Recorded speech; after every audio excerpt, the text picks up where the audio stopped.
Well, hello there. Welcome to Sacred Justice, Exposing Darkness Through Divine Light. I am your host, Tara Blooms. Today, we're diving into a story that is as extraordinary as it is true. My guest is former FBI agent Robert Hilland, who spent decades on the front lines of criminal investigations. But what makes Robert's story so unique in his long-time secret partnership with world-renowned psychic John Edward. You told me to call you Bob, so I'm just going to call you Bob here. I had written down Robert, so Okay. everyone else calls you Robert in the book. So for over 25 years, Bob and John worked together behind the scenes to help solve some of the nation's most perplexing and heartbreaking crimes in a partnership that defied convention and mostly operated in complete secrecy. They combined evidence-based investigation with intuitive bridging two worlds in pursuit of one mission: truth and justice for the lost, the silenced, and the forgotten. Now, for the first time, they're pulling back the curtain in their groundbreaking new book, Chasing Evil, and they're sharing the real cases, human stories, and the powerful lessons they've learned along the way. This is Sacred Justice. Welcome, Bob. Thank you so much for being here. Thank you for having me. Appreciate it.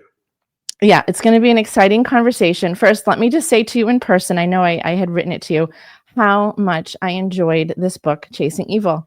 I have to be honest, I enjoyed it more than I thought. I knew I would like it, but I was riveted from the jump. I actually got the Audible version. Mm-hmm. So I heard your voice and I heard John's voice sometimes, mostly you. Yeah. And there definitely is some credibility that gets lended through that. Like your energy comes through and it makes the stories that you told so much more real and authentic.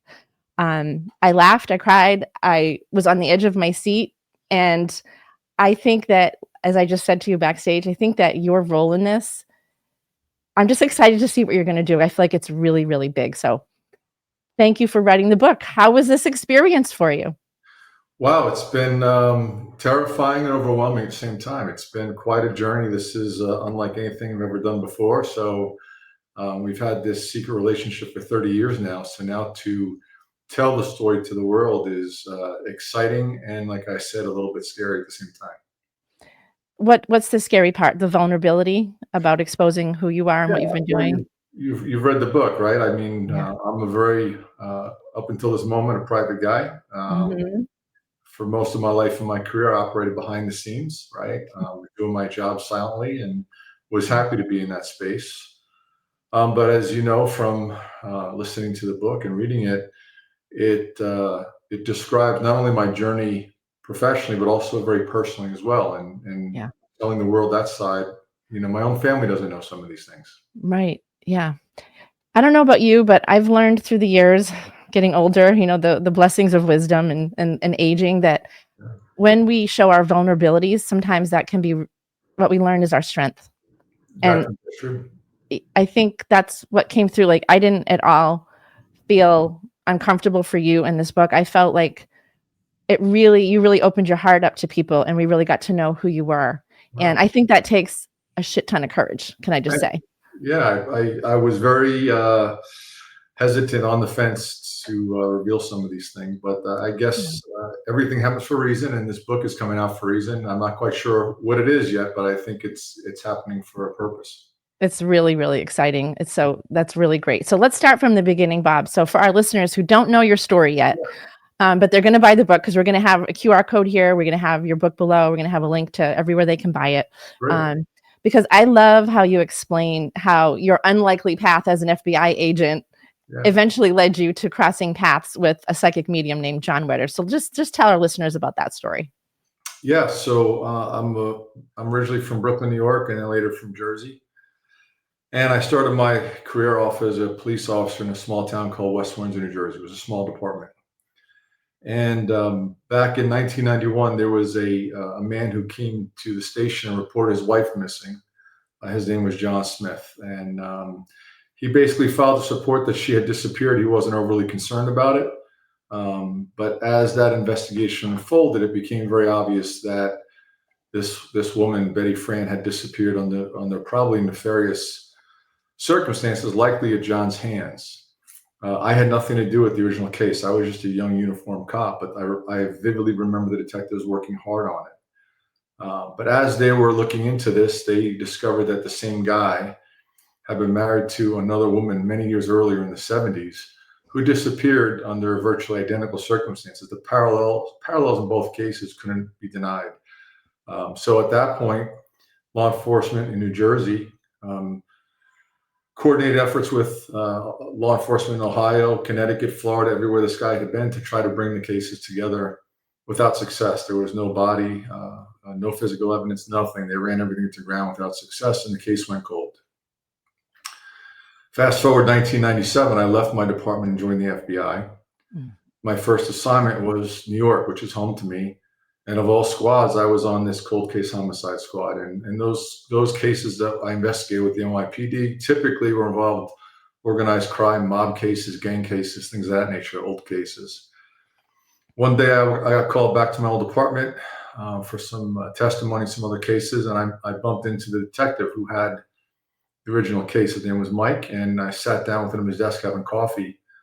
And literally behind him on the shelf were these binders, and it said missing Betty Fran Smith. And I remember the case. And I said, hey, whatever happened with that investigation? And he says, dead in the water. The exact words were dead in the water. So I volunteered and said, look, I'm with the FBI now, and I have guys with a lot of experience and a lot of resources. Maybe we can take a look at this and see if we can't resurrect something, breathe some light into it. So that's how I got involved in this case. Now, how did I meet John Edward? Well, at this time, I had many cases. I probably had 20 cases at this time period. And I lived in Jersey, commuting back and forth to Manhattan. And there was a very, very popular rock and roll station that everybody listened to.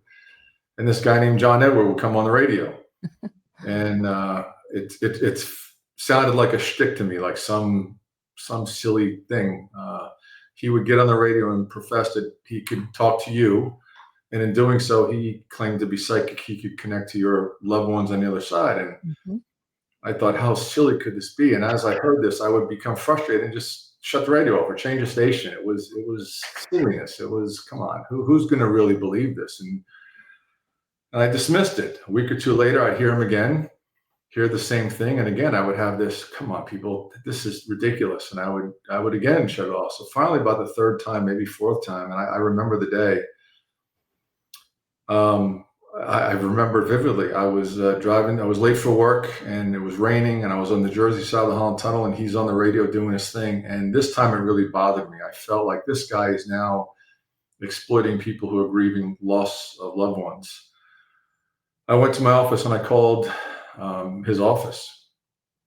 Got the number from the radio station, and I spoke to one of his office workers, a woman, and I just said, hey, my name is Bob Hilland from the FBI. I work on a squad investigating unsolved murders and missing people. And I heard this guy on the radio. He claims he can talk to people on the other side. And I was hoping he could help me on this particular case I have. That's all they knew. And so she was kind of reluctant, like, am I really the FBI? And she figured out that I was. And she says, look, I'll talk to him and get back to you. And I didn't hear anything. So to me, when I didn't hear back, I kind of said, oh, he is a con. This guy is a fraud. And then about a week later, middle of the week, she called and she said, hey, I'm sorry for the short notice. John wants to know if you'd be available tomorrow in the afternoon around 3:30. And she said, the only thing he's asking you to bring with you are items that belong to whoever this person is you're looking for. I said, like what? She said it could be clothing, jewelry, artifacts associated with this person. So I said, okay. I called the detective up in Jersey, and his name was Mike. I said, hey, Mike, go into evidence to get some of Fran's belongings out of evidence. We're going to talk to this alleged psychic. And Mike was very excited about it because he believed in this. That day, before we went to see him, I went around my office to 4 different women. And I would say, hey, Tara, let me borrow your necklace. Hey, Julie, let me borrow your bracelet. And I got 4 control items, and I put them in the bag with these other items that belong to our victim. Went out to his office. I'll never forget that day. And we were waiting in the waiting room. His receptionist said, hey, he's finishing up with some clients in the back room. He'll be right out. And a short time later, the back door opened. I saw this young couple walk out. They were probably in their mid-30s, I would say. And they had a young girl that I assume was their daughter. And all 3 of them had been crying. And it really bothered me. That now when I saw this, I was like, oh, this guy, I'm gonna reveal who he is. This guy's up to no good. So he Was brings that your intention? Can I intrude for one moment? Was that your intention when you made that phone call? Because it felt like your anger was kind of like a knock, like a little bit of a, let me take action now. So you call, but did you call because you wanted to expose him as a fraud, or did you call because you really wanted his help, do you think? I think it was both, right? I think that on one side, I was going to be able to reveal that this guy was a fraud, and best case, if he wasn't, maybe he could give me something on this case. That's kind of how I So there went was a into it. little bit of belief in you, is what it sounds like. Maybe, but very skeptical, right? Yeah. So we went in his office, and he asked if either of us had ever worked with a psychic. We said no, and he said, "Look, in a minute here, when I get started, I'm going to start getting information. I don't want you to interrupt me or say anything. Just remain silent. I may say things that resonate with you, names, places, things. Just write these things down, but don't acknowledge them." He also said, "But I may also say things that are unfamiliar to you rather. It's important if these things come through that you write these things down as well." So he put these items on his desk. There were like 9 of them. And it wasn't anything magical. He just kind of, I remember him taking a breath and just like focusing back and forth in these items. And if I put them before you, you would not be able to distinguish any from the other. Mm. And slowly he started pulling things out, and he had his hands over some objects, and he said, "I don't know what these things are." And he pushed them aside and he said, "I don't, but they have nothing to do with why you're here." And those were the 4 items that belonged to the women in my office. He then proceeded to pick up a pair of eyeglasses that belonged to our victim, and he called her by her name. He specifically said she has 2 names. It's like Betty Fran, but she goes by the second name, Fran. Wow. He described that she was crossed over, and that the person responsible for this was either her husband or boyfriend with a J name. He thought it was John. From there, the information just flowed. And at some point, he asked us whose name is Michael. Michael was the younger, or is the younger brother of the killer. And John said, "Michael holds the key to the information you're seeking. Michael knows." Hmm. And again, the information is like an electrical storm. It's just flowing and flowing. And then at some point, his demeanor and affect changed, and he said, wait a minute, why are you really here?" And he looked at me, and when he did this, I thought he was picking up on the fact that I thought he was a con. And of course, I You're wasn't exposed. going to say that. Yeah. He says, "You have this person, you have this body." And he described the scene: cars on the side of a road, a wooden box. He described the newspaper article, a girl in the box, and he described this specific scene where law enforcement had recovered a body. And I have no idea what he's talking about, nor does a detective. And he's describing this in detail. And all of a sudden he goes, "Oh, wait a minute. This man you're looking at, he has killed other women. The police have recovered one of his other victims. You just haven't made the connection yet." So that was rather eye-opening. And then the last part that day was I had arranged for him to get on the phone with Fran's daughter, who I believe at the time was in Houston, if I'm not mistaken. And because I heard him on the radio, he could, by talking to her, connect. I was hoping to Fran. And just to condense that story, he started picking up on some stuff, and it wasn't associated with her. The detective thought it was him, and I'm sitting there silently, and he, wait a minute, he said, "Stop," and he pointed at me, and he started, in effect, telling me things about my family that were impossible for him to have known, things that I knew, and he also revealed to me family secrets that I didn't know. So that was how I met John.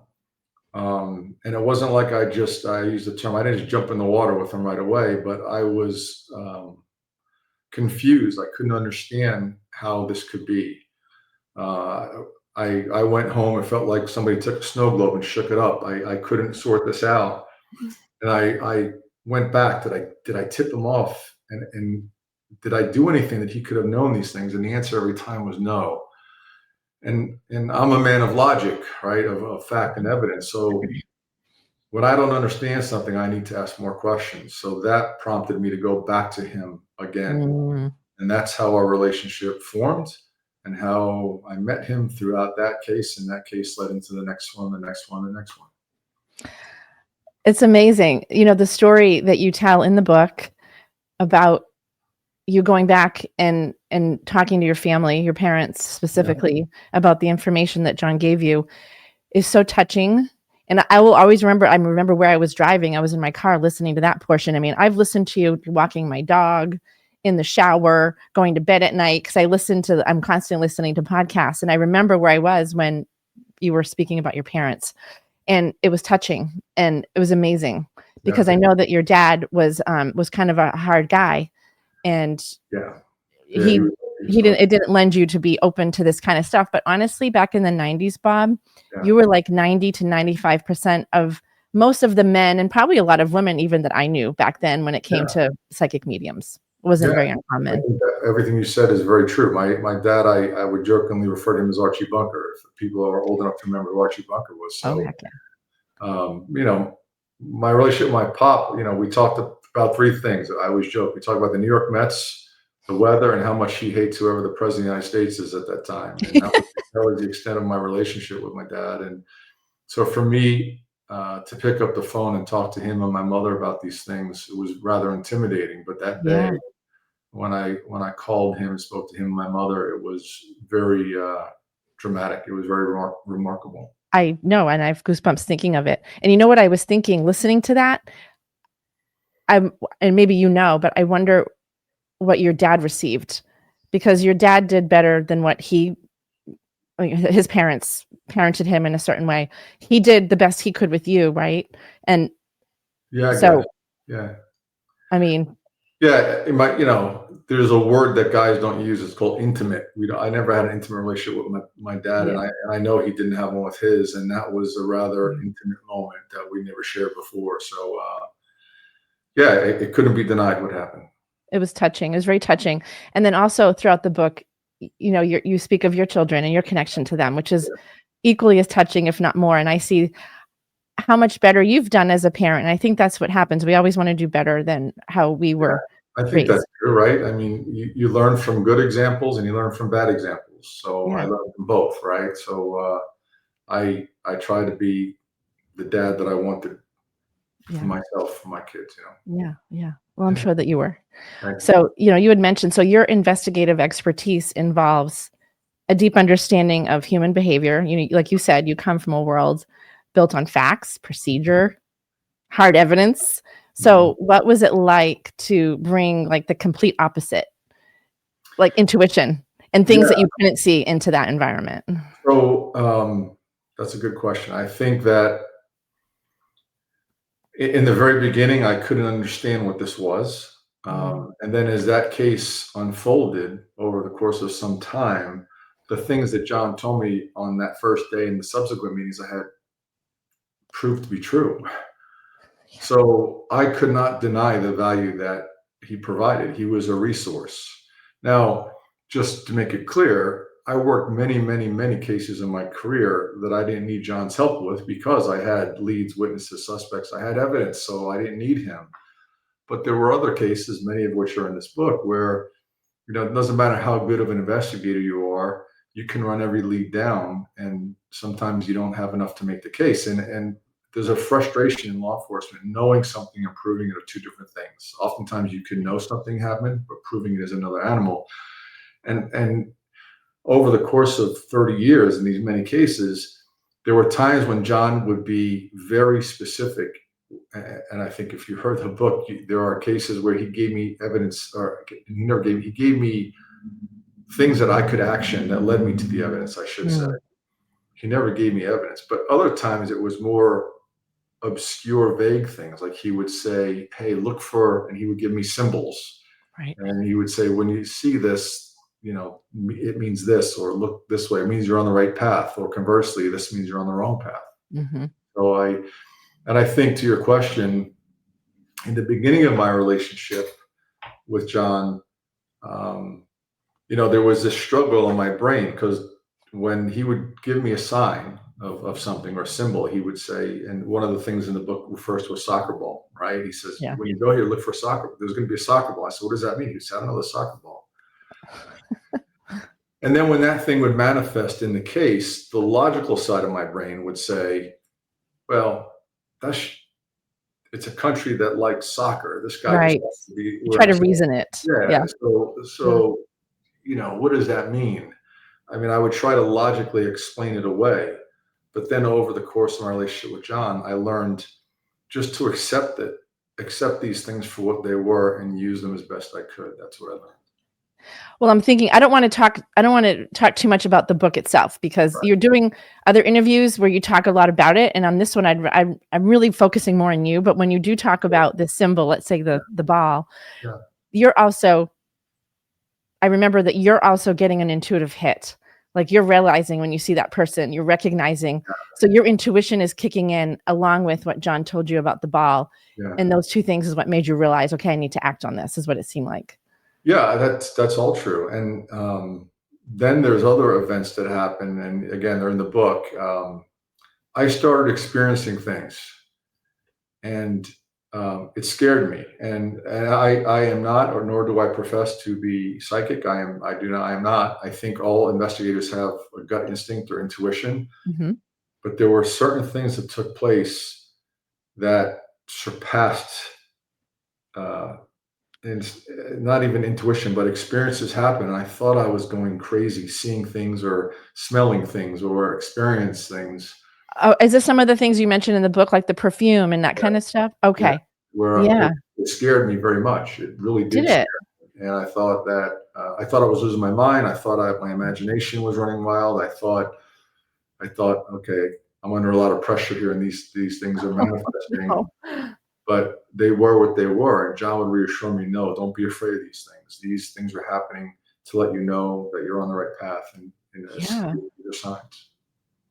You know, that strikes me, Bob, because we just happened to be alive during this period of time where we weren't raised to, speak telepathically to one another, or we weren't raised in a family that had I didn't have a psychic family. I mean, I've definitely been a believer. I'm kind of like, I believe it until you prove it's not true. I'm the opposite of most people. But I really think that these are such natural gifts that we have. Like what John has is amazing, but I think a lot of people could be like that if we were open to it much, much more at a younger age. So it's kind of like a sad reality that part of our brain and that part of our being, which I think is God-given, universe-given, put whatever word in there that you'd like, is part of who we are. But we don't really know that part of ourselves because it hasn't been bred in us.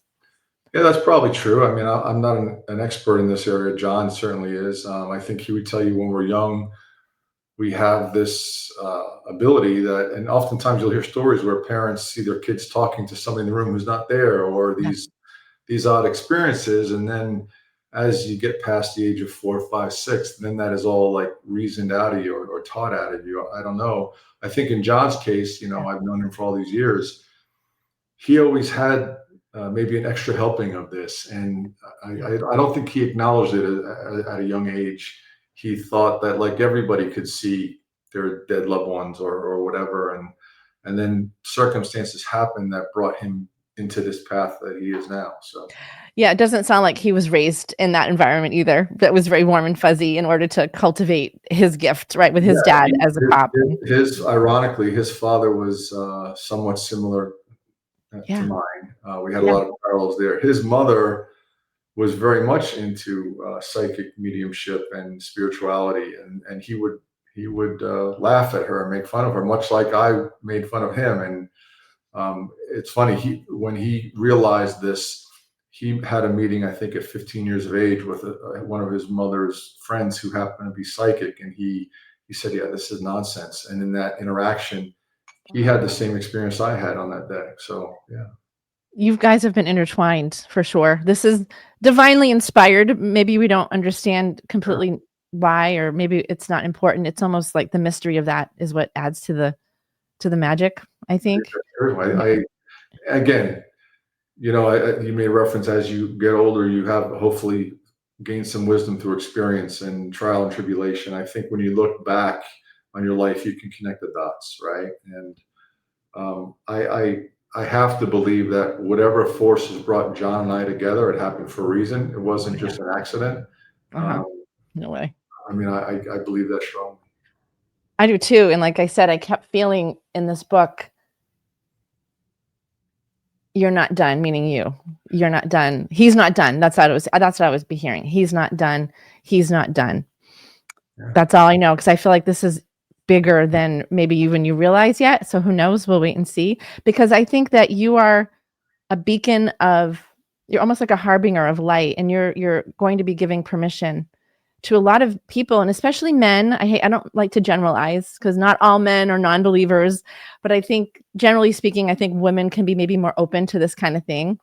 Yeah, I think And that's very true. Yeah. yeah, and maybe not only just men in general, but how about the FBI? I mean, do you see law enforcement perhaps seeing the work that you've done with this psychic medium and saying, hey, maybe this is something that we need to investigate more, and maybe this is something we can utilize going forward?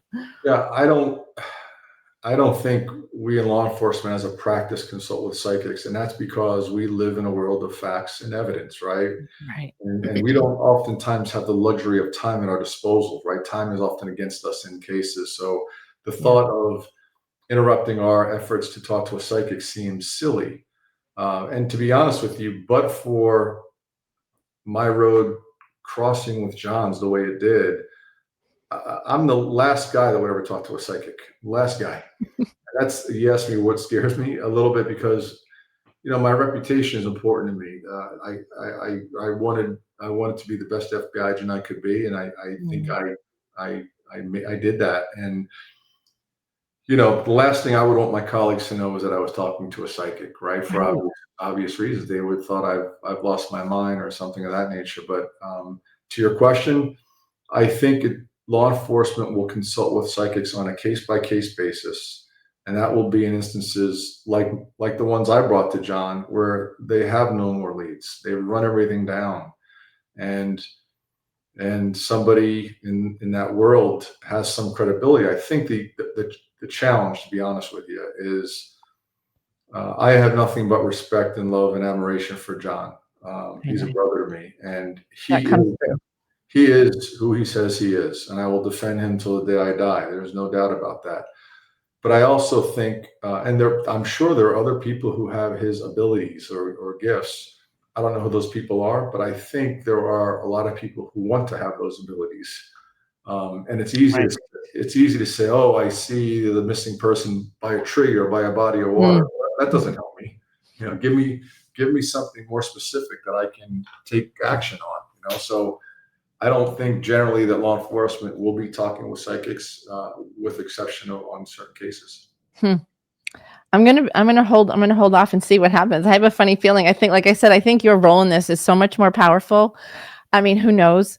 Um, what kind of backlash, if any, or what kind of positive or negative remarks or comments have you received from your colleagues since the book came out and your Well, revelation came out? yeah, another great question. I can tell you that the response has been overwhelmingly positive. Great. Like I would say, 99% positive. And the Oh, ones good. that slam us, slam, hey, this is all silliness, much like I did in the beginning. Hey, these are just two Wow, guys who are really? trying to make a buck, or this is nonsense. Psychics aren't real, and John Edwards is a fraud. We get that. The other thing that's happened, and we kind of suspected this would happen, since we've released the book, and John and I have been doing a lot of media interviews, Mhm. and book tours, and things of that nature. I have been inundated with people asking me to help them solve cases now. So No we kidding. kind of suspected that would happen, and but yeah, there are many, many, many unsolved cases, and so that also happened or is happening. Oh, yeah, there's a lot happening. There's Yeah, so much. yeah, There's so much more coming. I feel a deluge. I feel like a tsunami of stuff coming for you, but it's all really good. yeah, You had mentioned your younger self earlier, and it made me think if you could go back to that Bob yeah. when you were just meeting, or maybe even before, maybe even prior to meeting John Edward, and if you could talk to that younger self, that FBI agent who only believed in what he could see, what would you tell him now? Yeah, that's a question I often pose to other people. There are a lot of things. I think that I probably at that age couldn't understand or appreciate it. Right? I was a very black and white guy. The world when you're young, to me, it was. I think we all, when we're young, it's easy to see the world as black and white, good, bad. You're Mhm. this or you're that. And I think as you get older, you realize the world isn't like that. There's shades of gray. But I think I would tell my younger self, I would tell my younger self to not be afraid, to believe in yourself, and that everything is going to be okay, even those times Mm, when you think that it's not going to work out. yeah, And last part is don't worry so much. Don't worry so much because we waste so much time worrying about things we can't control. And I certainly did that in my you life did. You personally. did. You did. You were. You. We were. Was that like part of your personality trait, or? Yeah, I imagine so.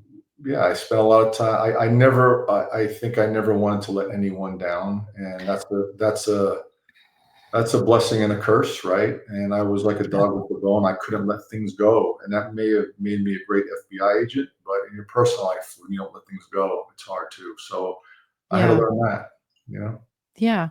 It's so funny because as you're talking, I come up with questions, so I just wrote one down on my phone, Right. and I said, and what I wrote was, "You were so passionate about your cases," and Right. it's kind of what you just said, Yeah. that what you find, what I found listening to you, and that story about the Betty Fran, that story is laced throughout the whole book, Yeah. and that's the riveting part. That's the part that keeps us, because you talk about other cases, and every one of them are amazing, and I have to be honest, I apologize, I had to skip the Michael Vick one Yeah. because I remember that story, and I'm such an animal lover, and I'm a sensitive empath myself, so I fast forwarded through that one. I understand.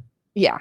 Um, but your your passion for, like, I thought, my gosh, if I ever went missing, I would want this guy to try to find me, or if I ever lost a family member, like, I would be wanting to call Bob, Right. because you care so much, and that really comes through, and that's very authentic and very real. Yeah. And I'm wondering, where does that come from? Where did you get that from? Well, look, I mean, you're digging deep now. I think the answer is uh, whatever I was as a young guy. Every young man needs his father's affirmation, needs his dad to say, "I'm proud of you," kind of thing. And Yeah. I just think I didn't realize it then. I realize it now. My dad didn't have the ability to do that, and I was No. always striving to be, the varsity athlete, the straight A student, the best cop, the best FBI agent, for just one time for him to say, wow, that was cool. So I think a lot of it was probably that, right? I wanted to make him proud, but I wanted people to think well of me. I wanted people to say, hey, Bob is the guy to call, and Bob won't let you down. I wanted to be that guy. So I think that's where it comes from. Okay, so I'm gonna push back on that, because what I feel, you just gave me like a behavioral thing, and that's probably true. Yeah. But I'm feeling something deeper from your heart. Yeah, I feel like you care deeply, and I don't think that's something that can be taught or Yeah. injected into. I feel like there's something in you. You genuinely care deeply. Not just for the accolades, not just for your dad, patting you on the back. That part I completely understand. But I think there's a depth in you, in your heart, that you care so deeply. And I think it's beautiful. And I think that's what probably a part of what made you such a great agent. Well, that's very kind. Those are kind words, and it's funny that word because as I progressed in my career and I started getting promoted, and now I'm rising in the ranks and I'm in charge of people, everybody has their philosophies on leadership, and you create every leadership book and styles of leadership and managing people and all this thing. I had one rule for the people I worked with or that I worked for or people worked for me, and that was to care. If you care about what you're doing, everything else will fall into place, but you have to care. And the hard part is you can't make people who don't care care. That's the hard part. That's Precise. why that's why in the beginning of my book I wrote this book is dedicated to the 10% of FBI agents who do 90% of the work. Yeah. Yeah. Okay, so that's what we're talking about right now. That was my question. Yeah. That caring part of you. And it doesn't really matter where it comes from. I just sometimes people know, oh, this is where, but I feel that in you. And Thank I you. want to highlight, because I think that's really important. Thank you. And in any agent and any person who's doing the work that you're doing, where you're trying to, find missing children, or, the murderer of multiple women or people, you want to have a caring aspect. I think if you didn't care, why would you be doing this line of work? Yeah, I think all that's true. If I could go back, would I do the same thing again? I don't know. I think that I was called to this job, right? I think this is what I was supposed to do. And Yeah. looking back, it seems that I was destined to do this work. But there's a huge sacrifice to that. There's a cost. I could have probably went into banking or Wall Street and been a multimillionaire, and I probably would have been very successful. And it's funny, I had this conversation recently with my son and reflecting on all these things. And, I feel like I let my kids down a lot. Not because I didn't love them or tell them, but No. because I was away a lot because Mhm. of the career, and you never get that time back.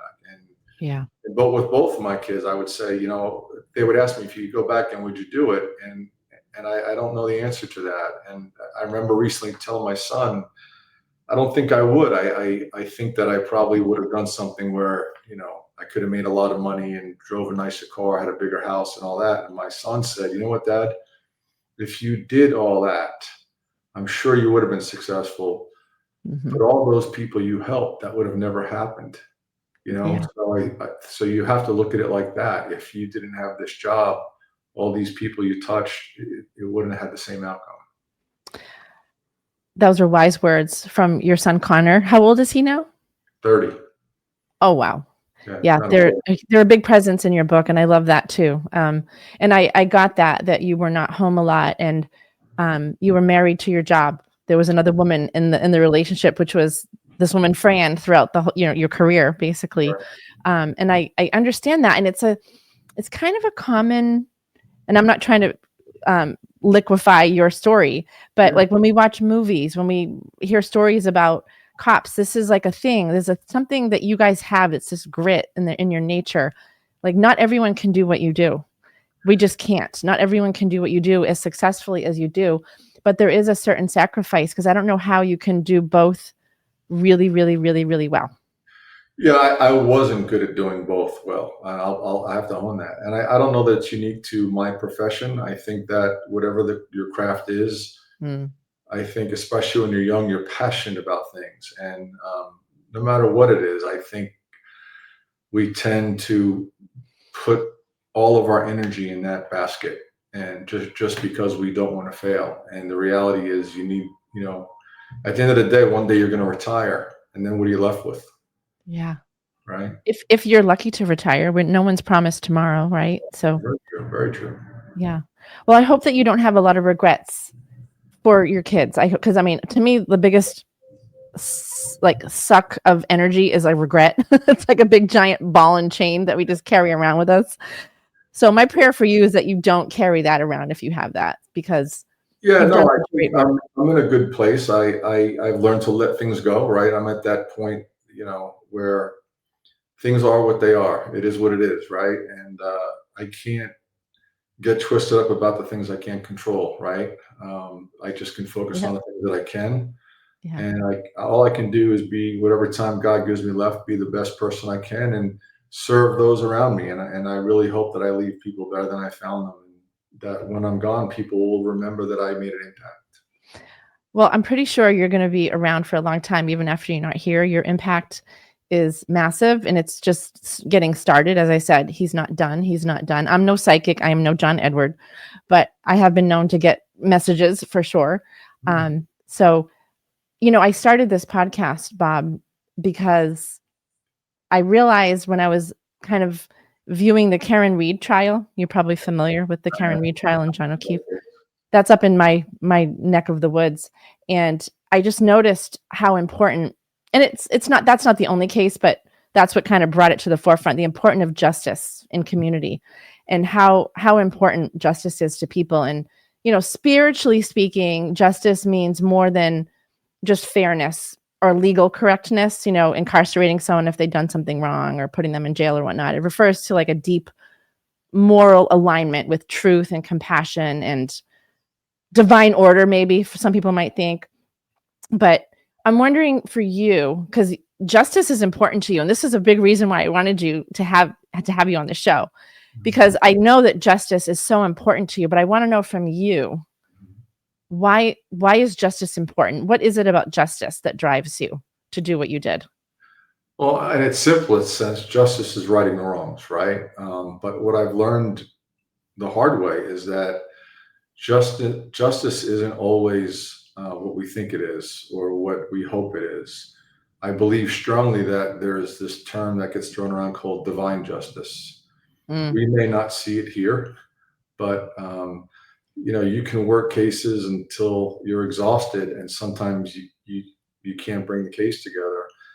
Um, but karma is real, and whether it comes back here in this life or whatever is waiting for us on the other side, there will be justice.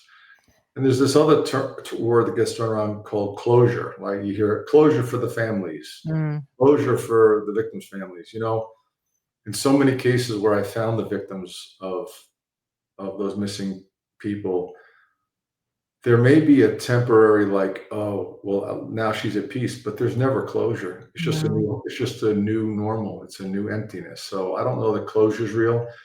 Justice is. I used to say this when I was at Quantico teaching. I used to say that you know God picks ordinary people to do extraordinary things sometimes. Yeah. And Yeah. Exhibit A.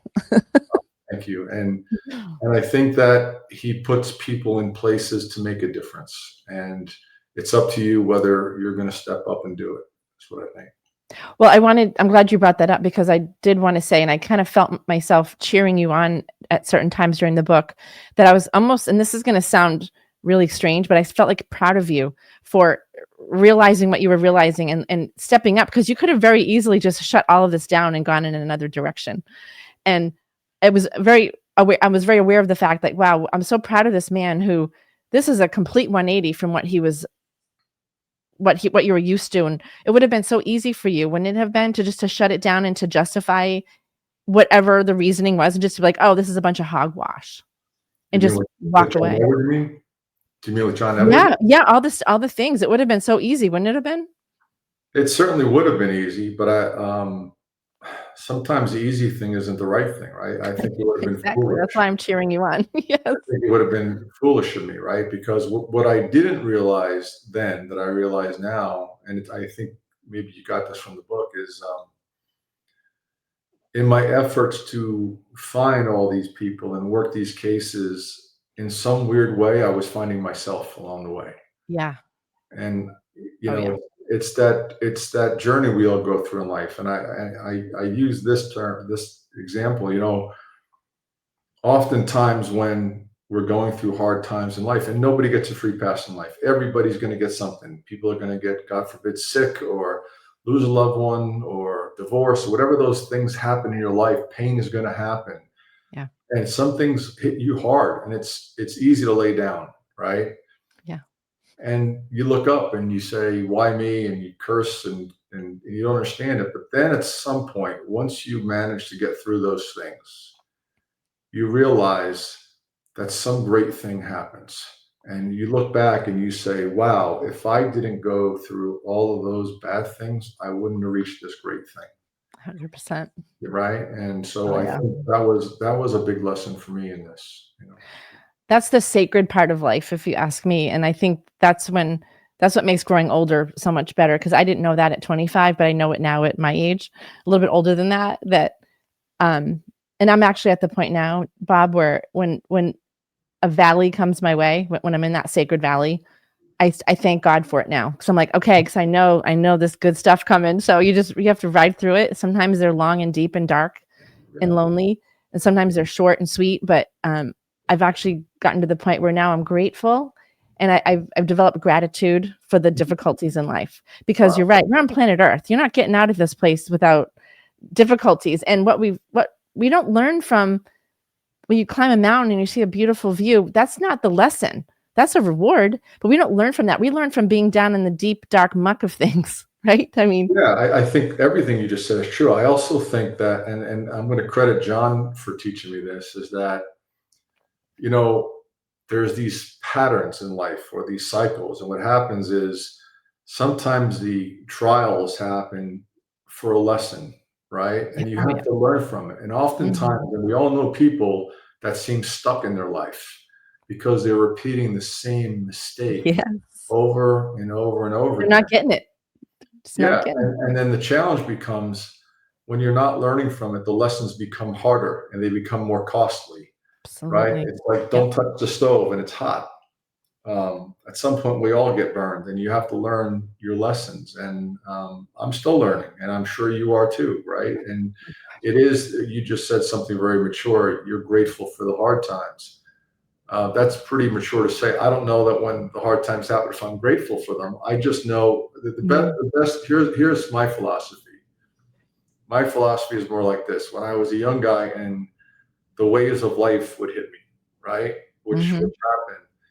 I think as a young guy, I would stand in the face of it and try to punch back the wave, so to speak, and fight against it. And you're never going to win that battle. And it would knock me down and pull me down and Yeah. leave me exhausted. And then I think where I'm at now is, when the waves come, I kind of surrender to them. And I just trust that God is going to, the tide, the universe is going to pull me where I'm supposed to be. Even though I may not feel it at that moment, that I have to surrender to whatever it is and just trust that it's going to lead me where I'm supposed to be.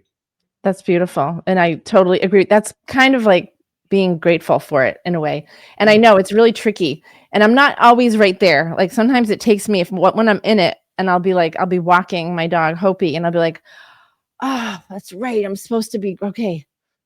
And you have to find this authentic place within yourself. And that's really hard. I'm not saying it's easy, because when you're in I call it a sacred valley. It could be a depression. It could be the loss of something. It could be a disease, like who knows? Yeah. But I know I've lived enough life to know that in that darkness, there is an amazing cache. There's like a treasure trove of something. Yeah. So I want to find it. And it's important though, because I don't have to try to find it, and I don't ever have to find it, but I want to find it because I've found it before.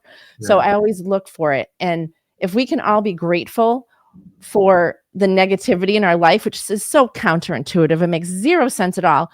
But if we try it, just try to find something to be grateful for, even if it's breathing or your animal, your child, or your grandchild, whatever it is, you'll be amazed at what can come. So yeah.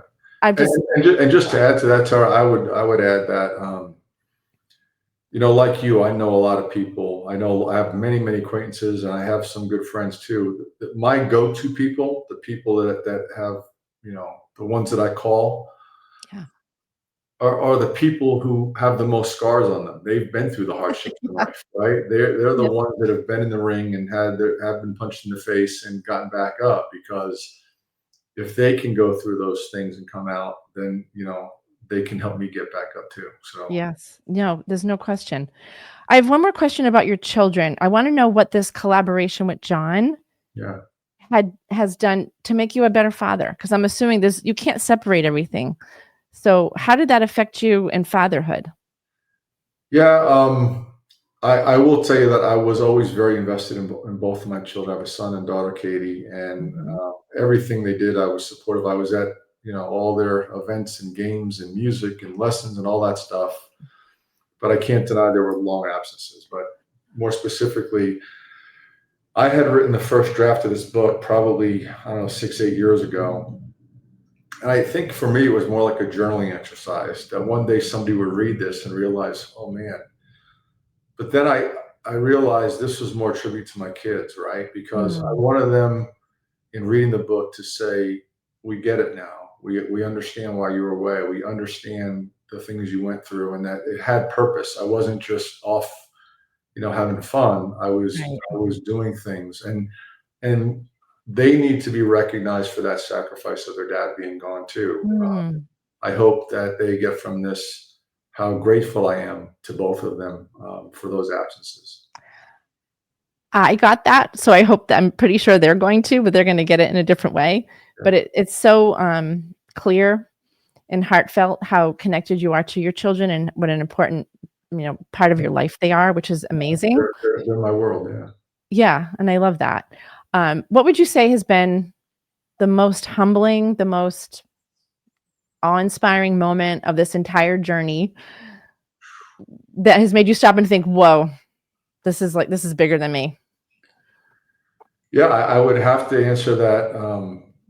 In the past month, since the book has been released, John and I have traveled around the country doing countless book events in front of hundreds and hundreds of people. And for me, to walk out on a stage with hundreds of people clapping, it was overwhelming. It I was rather taken aback by that, and I also the the gratitude that I've received, and the love, and I just also want to say this.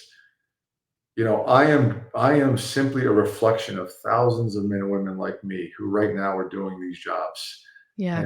and we don't get the recognition. They don't get it. So as much as I am grateful that, okay, yeah, my name is on this, and you're talking to me, and I'm really excited. I don't want it to be lost that I represent so many men and women who are sacrificing so much, and who oftentimes get a bad rap, and it's hard.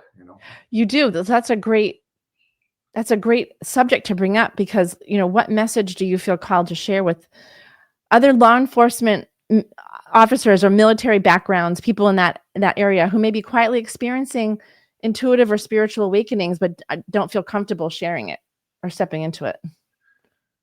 Wow, that's a great question. I think I would tell them, don't be afraid of it, and to always remain skeptical. Right?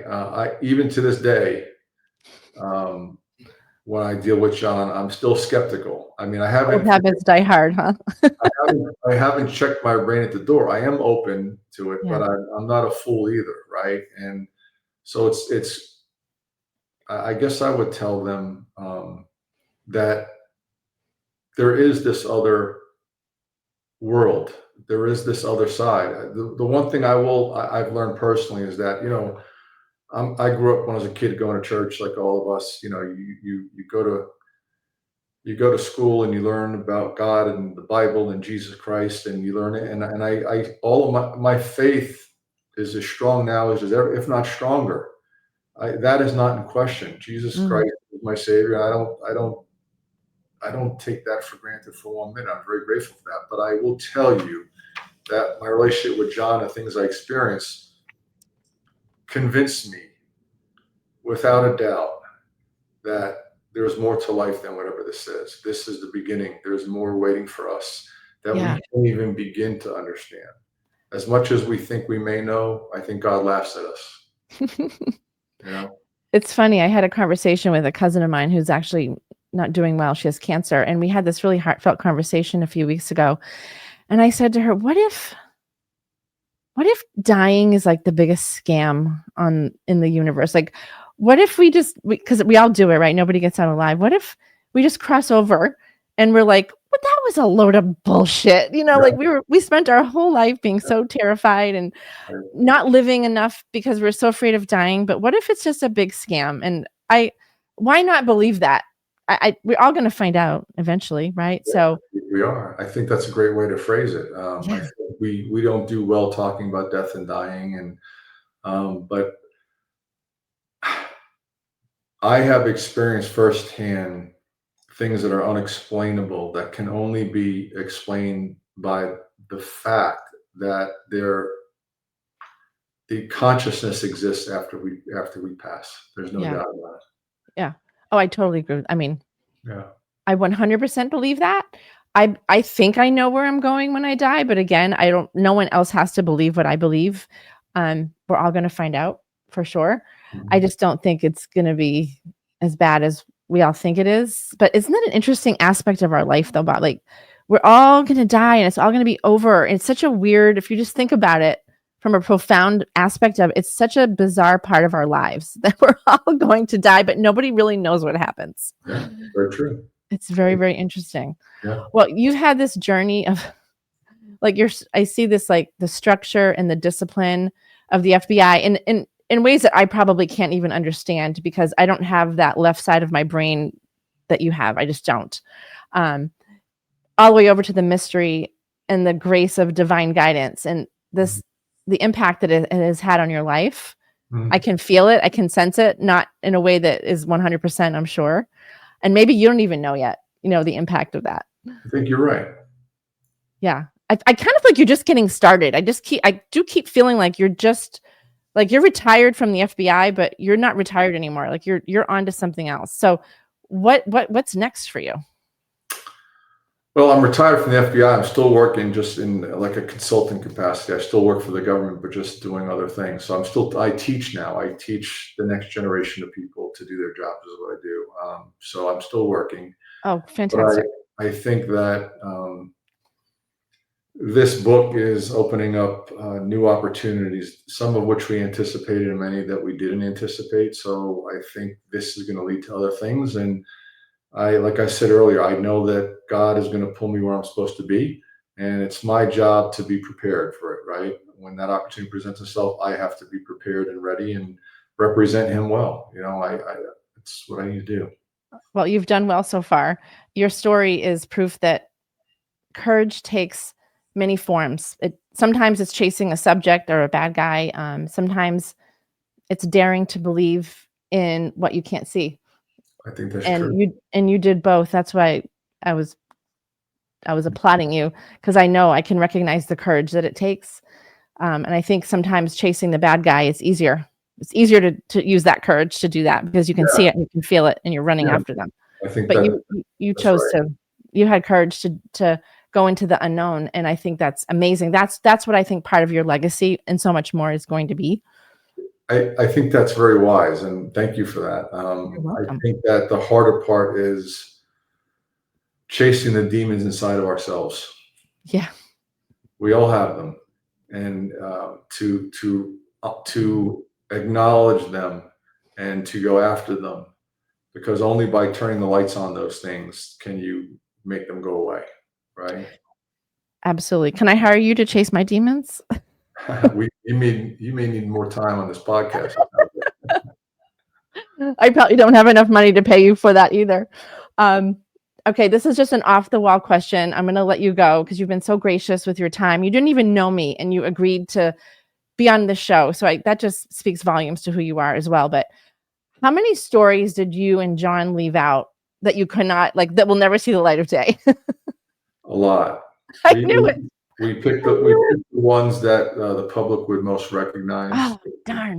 but there's many more, and a lot of one-off stories and a lot of uh, cool events. I knew it. I knew there was a whole bunch of stuff on the cutting room floor that we're probably never going to hear about. But who knows? Maybe over time, when time evolves and people become more open to things, maybe you'll write a second book. Who knows? We'll see. You never know what the future holds. You never know. Maybe I'll write a Well, romance novel.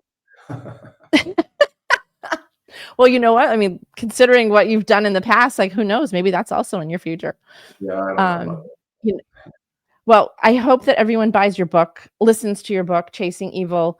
It shares the cases that tested you, the moments that transformed you, and the divine insights that guided you every step of the way. And it's nothing short of incredible. I am so shocked at how much I enjoyed it and how much I was touched by it. And I mean that authentically, and I hope you feel that. I do, and I'm very grateful for your kind words. It really means a Oh, lot. You're a stranger, and your kindness comes through. And thank you for supporting me. Thank you. good. Yeah, absolutely. You don't know me, but I would never give you lip service. I'm from New Hampshire. We don't give lip service. New Hampshire, isn't We that the like live free or die state, isn't it? live free or die. Yeah, we don't mess around up there. We just tell it like it is. Like I don't know Oh, how to give lip service. I'm well familiar with New Hampshire. Okay. Yeah, you weren't so far away. Yes. Well, what an inspiring conversation with former FBI agent Bob Hilland, a man who has learned that justice isn't just about facts and evidence, but it's also about faith, intuition, and divine guidance. If our conversation has touched your heart, please share it, leave a comment, help us continue spreading the message of sacred justice, and please buy his and John's book. You will not regret it. Share it with people. It's amazing. You will love it. I was so bummed that it was over. I hope you do a sequel. It We'll was see. amazing. Thank you. Thank you, thank you, thank you. If you ever want to do another podcast and you need someone to like ask you questions, I will definitely sign up for that. So Yeah, you're we'll so do. easy to talk to. Thank you. All right, everyone. Thank you. We'll see you next time here on Sacred Justice. I am Tara Bloom. See you later.